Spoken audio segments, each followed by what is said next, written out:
할렐루야. 풍성한 가을에 이 주일을 맞이하였습니다. 들로 산으로 가는 사람도 많은데 이 전에 와서 예배하는 사랑하는 성도 여러분들 가운데 오늘 이 예배 가운데 성삼위 하나님의 크신 사랑과 또 은혜와 축복이 충만하시기를 주님의 이름으로 축복합니다. 오늘 말씀의 제목을 성 무너진 때를 막아설 사람 그렇게 정했습니다. 지금 우리나라가 처한 국내외의 상황들이 우리 국민들의 안정된 미래에 대해서 빨간불이 켜지고 있다라는 것을 모두가 다 직시를 하고 있습니다. 여러분들께서 다 보신 대로 어제 저녁에 광화문 광장을 위시해서 대구 도심 일대에, 서울 도심 일대에 100만에 가까운 군중들이 모여서 대통령 하야와 퇴진을 외치는 소리를 볼 수가 있었습니다. 국민들이 매우 당혹스러워하고 있습니다. 미래를 예측할 수 없는 빨간불이 켜진 대한민국호를 바라보면서 또 현실을 실감하면서 매우 당혹스럽습니다. 저도 그렇고 여러분도 다 그런 줄 압니다.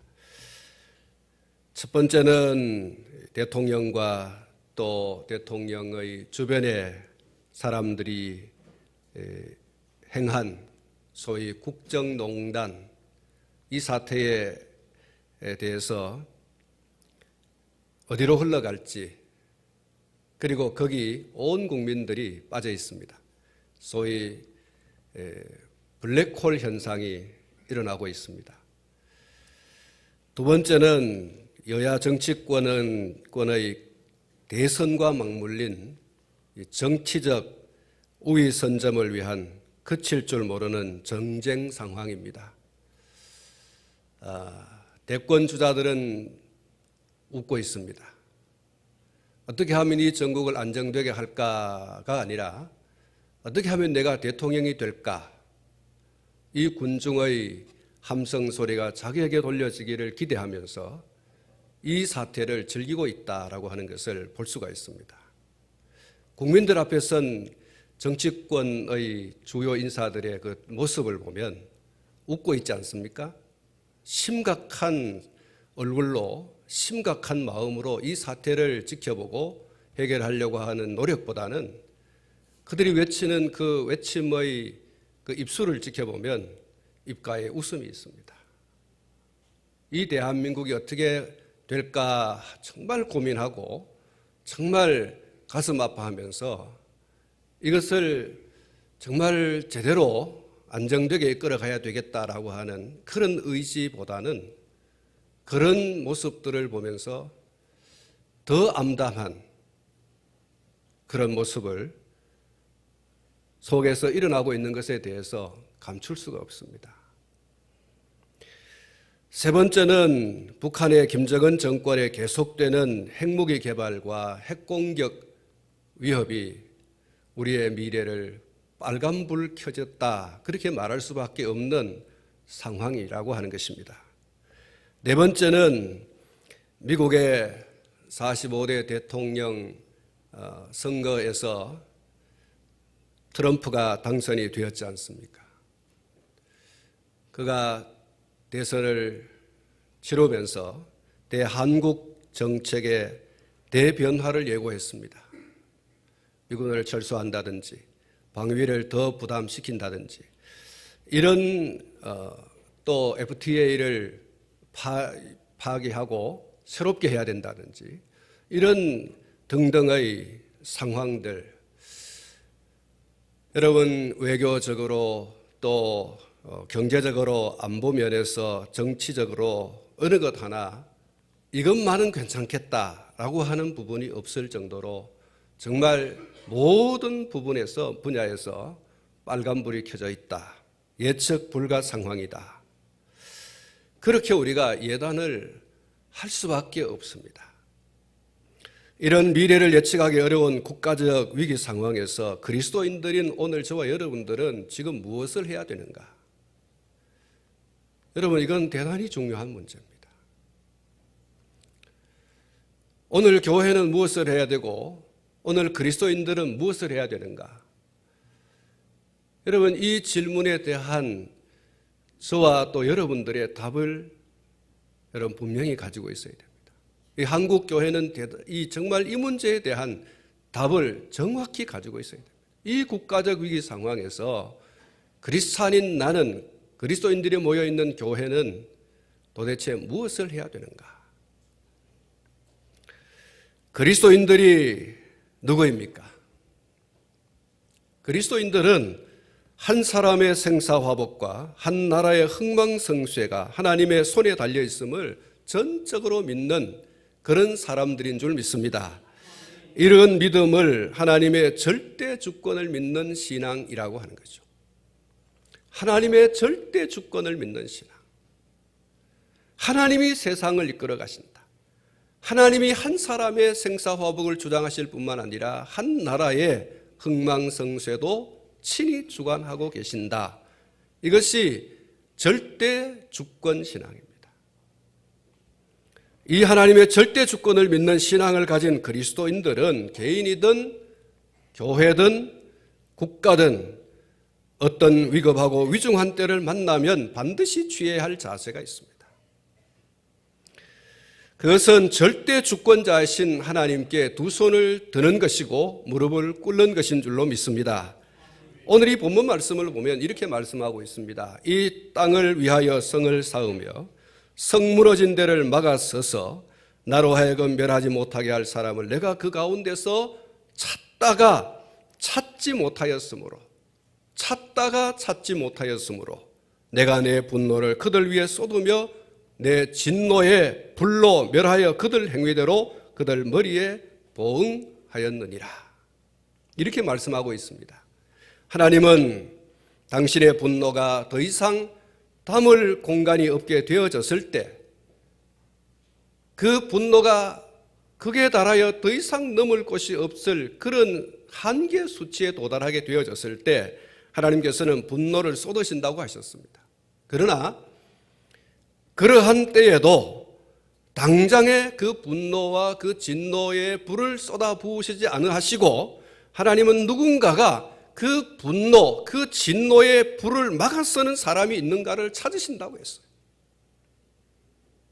하나님 진노를 멈추어 주십시오, 분노를 멈추어 주십시오라고 두 손을 들고 무릎을 꿇고 닭똥 같은 눈물을 흘리면서 하나님을 막아서는 그 한 사람을 하나님이 찾으신다고 했어요. 하나님의 인자와 자비와 긍휼을 베풀어 주시기를 눈물로 호소하고 무릎을 꿇고 두 손을 드는 하나님의 사람, 그 누군가를 하나님은 찾으시고 계십니다. 누가 나의 이 분노를 멈추게 하며 누가 나의 이 진노의 불을 멈추게 할까? 누가 있는가? 이 대한민국 안에 그런 사람이 누가 있는가를 하나님이 지금 찾고 계신다는 거예요. 그런데 아무리 찾아보아도 그런 사람이 없으면 하나님은 진노와 분노의 불을 쏟아부으신다. 하나님의 심판을 단행하지 않으면 안 되는 그런 하나님의 아픔에 그런 한순간이 온다는 거예요. 사랑하는 성도 여러분, 오늘 우리가 살펴보고자 하는 이 본문은 왜 이스라엘이 하나님의 분노와 진노의 불을 받았는지를 말씀하고 있습니다. 이스라엘이 왜 하나님의 분노와 진노를 촉발했는가? 그것은 그들의 죄악 때문이었습니다. 첫째는 정치 지도자들의 죄악이었습니다. 하나님은 이스라엘 백성들 가운데 세워진 그 고관들, 정치인들을 봤어요. 그런데 그 정치인들을 보니까 그들을 그야말로 전적으로 타락한 거예요.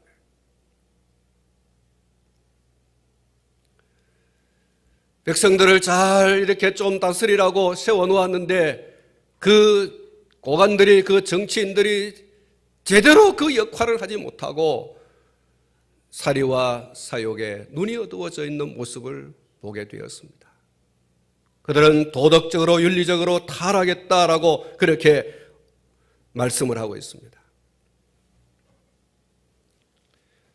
오늘 우리가 읽은 본문 앞에 있는 6절 말씀을 보면 이렇게 말씀하고 있습니다. 이스라엘 모든 고관은 각기 권세대로 피를 흘리려고 내 가운데 있었도다. 백성들의 그 고혈을 빨아먹는 마치 거머리와 같은 존재가 정치 지도자들이었다는 거예요. 정치인들 가운데 탐관오리가 많았고, 정치인들 가운데 자기의 사리 사욕과 그런 것들을 챙기는데 눈이 어두워진 그런 모습들을 오늘 이 6절 이하의 말씀에서 말씀해 주고 있습니다. 7절부터 11절 말씀 가운데 그들이 내 가운데서 부모를 업신여겼으며 내 가운데서 나그네를 학대하였으며 내 가운데서 과와 과부를 해하였도다. 너는 나의 성물을 업신여겼으며 나의 안식일을 더럽혔으며 내 가운데 피를 흘리려고 이간을 붙이는 자도 있었으며 내 가운데 산 위에서 재물을 먹는 자도 있었으며 내 가운데 음행하는 자도 있었으며 내 가운데 자기 아버지의 하체를 드러내는 자도 있었으며 내 가운데 월경하는 부정한 여인과 관계하는 자도 있었으며 어떤 사람은 그 이웃의 아내와 가증한 일을 행하였으며 어떤 사람은 그의 며느리를 더럽혀 음행하였으며 내 가운데 어떤 사람은 그 자매 곧 아버지의 딸과 관계하였으며 라고 말씀하고 있습니다. 이스라엘 백성들 가운데 세워진 고관들이 이렇게 도덕적으로 윤리적으로 타락하고 부패했다는 거예요. 12절 말씀 가운데 보면 정치인들은 그들의 권세로 자기들의 이권을 챙기는 데에 혈안이 되었다 이렇게 말씀합니다. 내 가운데 피를 흘리려고 뇌물을 받는 자도 있었으며 내가 변돈과 이자를 받았으며 이익을 탐하며 이익을 탐하여 이웃을 속여 빼앗았다. 백성들의 피를 빨아먹는 거머리와 같은 존재, 그들이 바로 정치 지도자들이었다. 이렇게 하나님께서 지적하면서 그들의 죄가 이스라엘이라고 하는 그 민족을 하나님의 심판대 앞에 세웠다는 거예요. 하나님이 부글부글 지금 분노와 진노를 부으시면 안 되겠다라고 하는 그러한 것을 촉발시켰다는 거예요. 두 번째는 영적 지도자들의 죄악이라고 했습니다. 23절부터 28절에 소개되고 있습니다. 그곳에 선지자들의 죄와 제사장들의 죄가 소개되고 있습니다. 선지자들은 백성들에게 하나님의 말씀을 가감없이 제대로 선포할 책임이 있습니다. 그리고 제사장들은 하나님께 예배를 제대로 드리고 백성들을 하나님 앞에 세우는 그런 책임과 사명이 있는 사람들이 바로 제사장들이죠. 그래서 선지자와 제사장들은 백성들로 하여금 건강한 신앙생활과 그리고 삶을 살아갈 수 있도록 인도하고 그들을 세워가야 할 책임과 사명이 있는 거예요. 그런데 그러한 사명과 책임을 제사장들과 선지자들은 망각해버렸다. 뒤로 내팽개쳐버렸어요. 선지자들이 선지자의 노릇을 제대로 하지 않습니다. 제사장들이 제사장으로서의 그 책임과 사명을 제대로 감당하지 않습니다. 예배가 폐하여지고 하나님의 말씀이 정말 희귀한 때가 되어져 버렸다는 거예요. 그들은 그들 스스로를 말씀과 기도로 그리고 예배드림의 삶을 통해서 정결해야 되고 경건해야 됨에도 불구하고 그런 일에 게으르고 나태했습니다. 하나님의 말씀이 아닌 생뚱맞은 지어낸 말들과 돈을 모으는 일에 정신을 팔고 그래서 제대로 된 생명의 꼴을 백성들에게 먹여주지 않았습니다.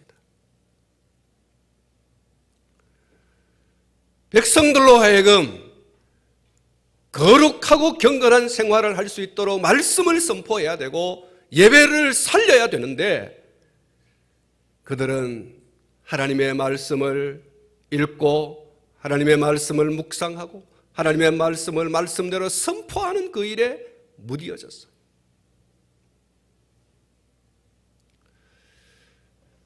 하나님 앞에 경건의 예배를 집전하고 성도들로 하여금 함께 예배 드릴 수 있도록 주관해야 되는데 그런 일을 멀리 했습니다. 관심을 돌리지 말아야 할 것에 관심을 돌리고 게으름과 나태함으로 빠져 있는 거예요. 책임과 사명을 감당하지 못한 영적 지도자들의 죄가 하나님께서 분노와 진노를 쏟아붓지 않으면 안 될 정도의 그런 어떤 순간을 맞이할 수밖에 없었다는 거예요. 세 번째는 백성들의 죄악 때문이라고 말씀하고 있습니다. 정치 지도자들과 영적 지도자들로부터 제대로 된 신앙과 삶의 모습을 보지 못한 백성들이 우리는 뭐 잘났다고 예배 잘 드리고 우리는 뭐 잘났다고 경건 생활하고 자 정치 지도자들도 영적 지도자들도 다 타락하고 부패하고 했는데 우리가 뭐 잘났다고 우리는 하나님 앞에 우리 자신을 세워가면서 경건 생활하고 거룩한 생활하고 그렇게 할 필요가 뭐가 있느냐 이러면서 백성들도 자기 마음대로 사는 거예요. 제멋대로 사는 거예요. 23절 말씀, 29절 말씀 가운데 보면 이 땅 백성은 포악하고 강탈을 일삼고 가난하고 궁핍한 자를 압제하고 나그네를 부당하게 학대했다라고 말씀하고 있어요. 백성들은 될 대로 되라는 식으로 지금 그렇게 살고 있는 거예요. 그래서 하나님께서 지금 진노와 분노를 지금 쏟아붓지 않으면 안 되는 그런 순간이 오게 된 거예요. 이스라엘은 그야말로 총체적인 타락과 부패의 일로에 서 있습니다. 정치인들도 영적 지도자들도 백성들도 총체적으로 지금 하나님의 분노와 진노를 촉발시키고 있는 거예요. 이스라엘이 누구입니까? 하나님께서 모든 민족들 가운데 먼저 택한 백성입니다. 먼저 택한 민족입니다. 선민입니다. 성민입니다. 하나님의 거룩하신 뜻을 찾고 그 하나님의 거룩하신 뜻을 쫓아서 살아가야 할 구별된 사람들로 구별된 민족으로 살아갔어야 했습니다. 그런데 그러한 그들이 모든 이방 민족이 하나님의 살아계심을 이스라엘을 통해서 알고 하나님을 예배할 것을 이스라엘을 통해서 배우고 그렇게 해야 되는데 그런 이스라엘 백성들이 지금 타락하고 있는 거예요. 부패했어요. 그들 가운데 하나님의 말씀이 제대로 선포되지 않고 그들 가운데 하나님께 예배함이 지금 무너졌고 위에서부터 아래까지 모두가 다 죄악 가운데 빠져 있습니다. 하나님이 가장 싫어하시는 것이 죄악인데 그 죄 가운데 이스라엘 백성들이 놓여 있는 거예요. 그래서 하나님께서 분노하실 수밖에 없고 진노를 쏟아 부을 수밖에 없는 그러한 순간이 오게 된 거예요.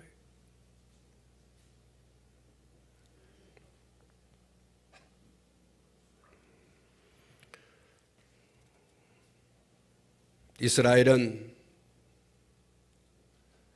총체적 죄 가운데 빠져 있습니다.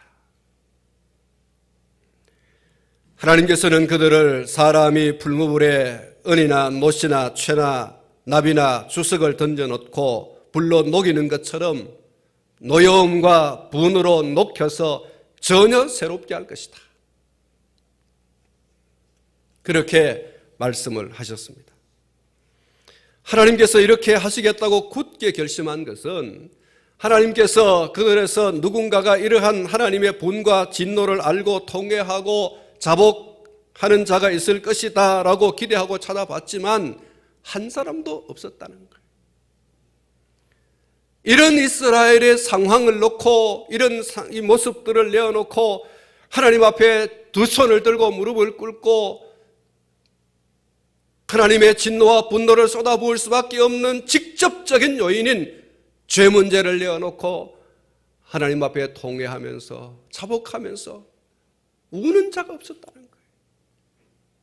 하나님께서 찾아보고 또 찾아봤는데 그런 하나님의 분노와 진노를 막아서서 눈물로 통회하며 자복하는 한 사람이 없었다는 거예요.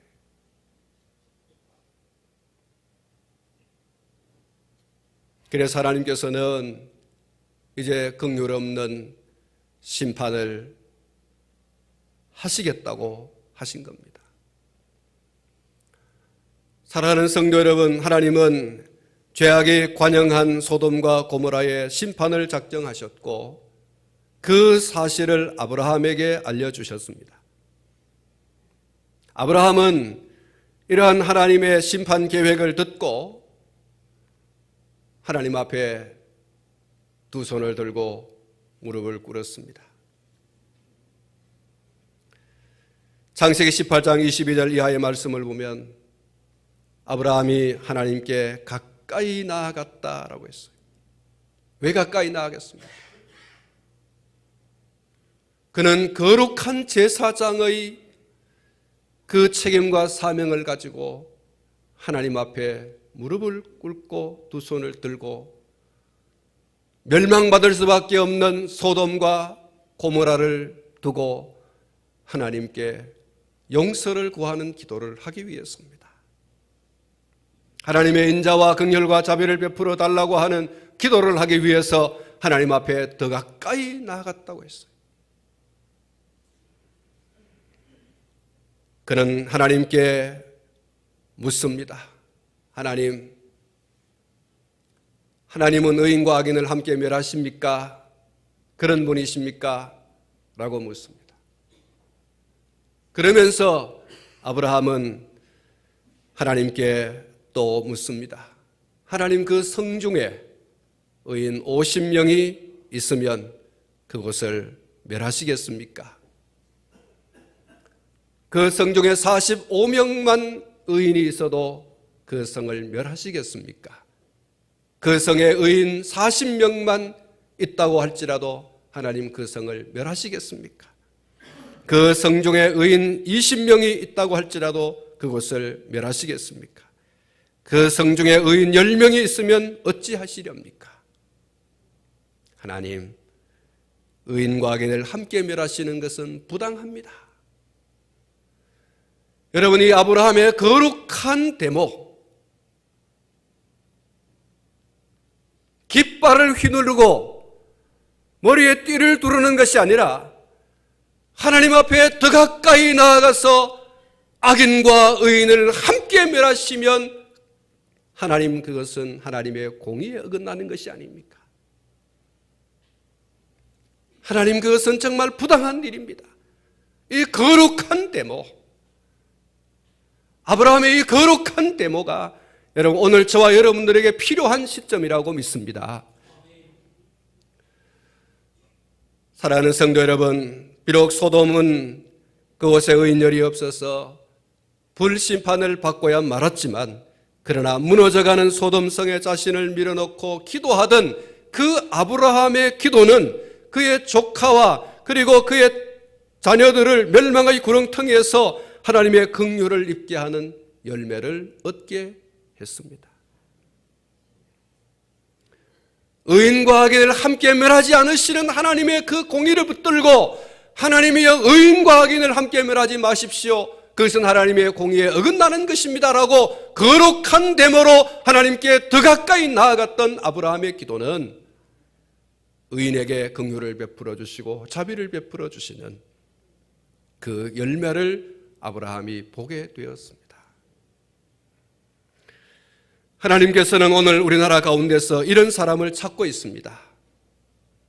이 국내와 국외적으로 혼란한 때에 머리에 띠를 두르고 거리에 뛰쳐나가서 우리의 뜻대로 해달라라고 외치는 사람들의 그 외침도 필요하겠지만, 그러나 그 외침보다 하나님께 두 손을 들고 무릎을 꿇고 하나님을 향해서 대통령과 그리고 정치 지도자들의 죄를 내어놓고 통회하는 사람, 영적 지도자들의 죄를 놓고 통회하는 사람, 백성들의 죄를 놓고 통회하는 그런 사람을 하나님께서는 지금 찾고 있는 거예요. 그 사람을 더 귀중히 여기고 계세요.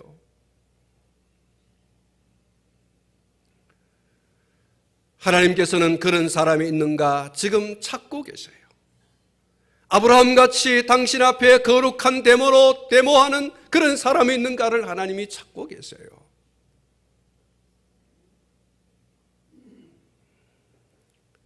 그리고 그런 자의 통의 자복을 들으시고 하나님의 분노하심도 진노하심도 멈출 각오가 하나님께는 되어 있습니다.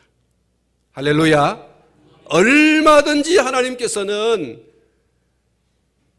당신의 분노와 진노를 막아서서 하나님 제발 좀 살려주십시오라고 자신의 몸을 밀어넣고 무너진 데를 밀어넣고 하나님께 중보하며 기도하는 그런 사람을 찾고 계시고, 그런 사람 때문에 하나님께서는 멸하시고자 하셨던 그 진노와 분노를 멈추신다는 거예요. 여러분, 찾고 또 찾는다는 말씀하지 않습니까? 왜 찾고 또 찾겠어요? 무너뜨리고 싶지 않으셔서 당신의 분노와 진노를 쏟아붓지 않으시려고 하나님께서는 찾고 또 찾으시는 거예요.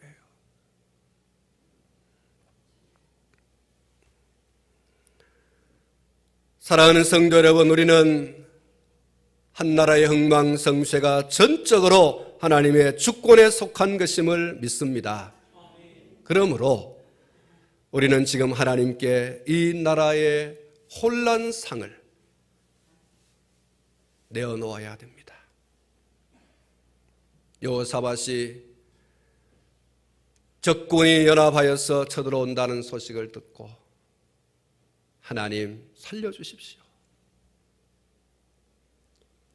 기도하였을 때 하나님께서 여호사밧으로 하여금 승리하게 하셨던 이 사실을 우리는 기억해야 됩니다.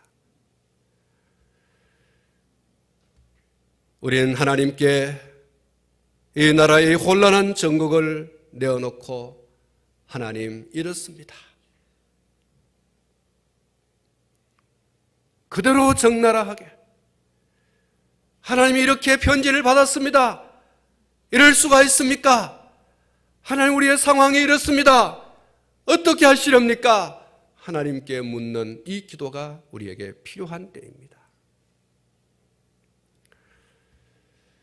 이러한 때에 교회마저 성도들마저 깨어서 하나님께 손을 들지 아니하고 무릎을 꿇어서 하나님의 인자와 긍휼과 자비를 구하지 않고 거리를 뛰쳐나가면 하나님은 더 이상 돌보지 않습니다. 성도들마저 교회마저 우리의 뜻대로 해달라고 나가면 하나님은 어디 계세요? 한 나라의 흥망성쇠를 저와 여러분들이 믿는다면, 하나님의 절대 주권을 믿는다면 오늘 저와 여러분은 하나님께 거룩한 데모로 나가셔야 됩니다. 이와 같은 때에 우리가 잠잠하면 되겠습니까? 사랑하는 성도 여러분, 창세기를 읽어 내려가다 보면 야곱이 그의 아들들에게 이런 이야기를 합니다. 제가 좀 의역을 해서 말씀을 드리겠습니다. 야, 이놈들아, 지금 다 굶어 죽게 되었다. 너희들 왜 가만히 있냐? 사랑하는 성도 여러분, 나라가 혼란하다는 것 우리가 다 알고 있습니다. 정치적으로, 외교적으로, 안보적으로 상당히 어렵다고 하는 사실을 너무나 잘 알고 있습니다. 하나님께서 지금 우리에게 뭐라고 말씀하실까요? 너 왜 가만히 있냐? 어찌하여 서로 관망만 하고 있냐?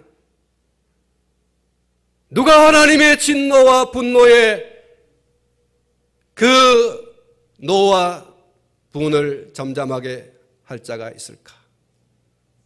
서로 살피고 너냐 이렇게 하고 있는 저와 여러분들을 보시고 하나님께서 뭐라고 하시겠어요?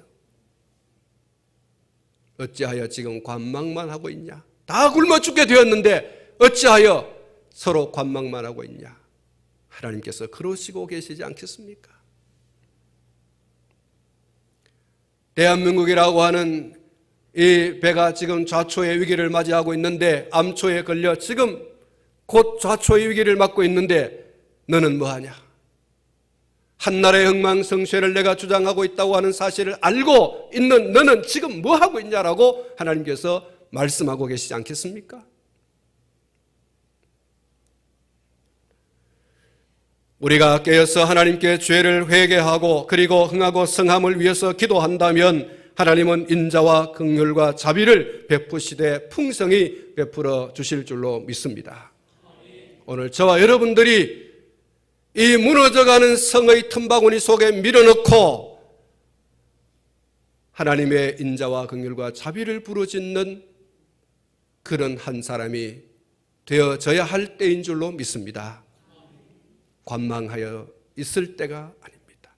팔짱을 끼고 있을 때가 아니라는 사실을 기억하셔야 됩니다.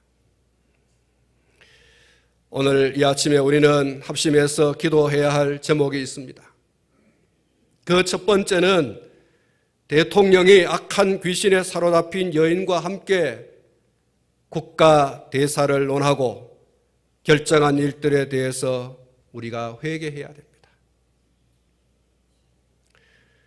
대통령의 직원에 있는 사람들이 그들에게 부여된 권력을 남용하고 부정 축제한 사실들에 대해서 회개해야 됩니다. 권력을 사유화한 것에 대하여 회개해야 됩니다. 이건 우리의 회개의 제목입니다. 두 번째로는 정치 지도자들이 국민들을 속이고 오로지 권력만 차지하려고 하는 악의 다툼을 하고 있는 것에 대하여 회개해야 됩니다. 오늘 저와 여러분들이 회개해야 할 제목이에요. 여전히 권력의 암투를 벌이고 있는 그 어두운 곳에서의 그 이야기들을 우리는 회개해야 됩니다. 세 번째로는 공직자들의 복지부동과 온갖 부정과 부패에 익숙하여져 있는 죄에 대해서 회개해야 됩니다. 그리고 네 번째로 교회와 목회자들과 성도들의 불신, 대립, 싸움, 분열, 참된 경건을 잃어버린 죄에 대해서 회개해야 됩니다. 오늘 교회와 교회는 교인 뺏기 경쟁을 하고 있습니다.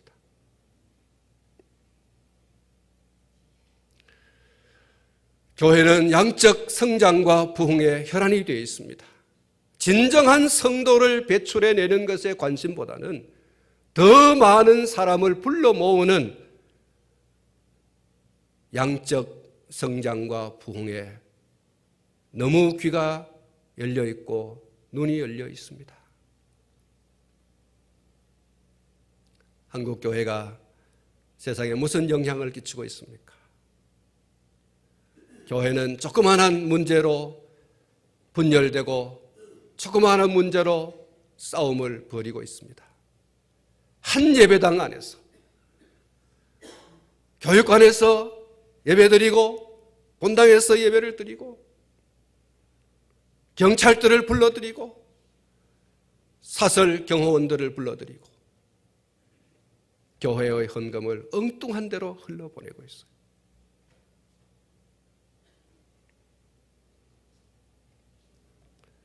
이런 죄들에 대해서 오늘 저와 여러분들이 마음 아파하면서 하나님께 회개해야 됩니다. 다섯 번째는 사회 곳곳에 만연한 비윤리적이고 비도덕적이고 비인격적인 온갖 종류의 폭언 그리고 폭행 이런 행위들이 자행되고 있음에 대하여서 회개해야 됩니다.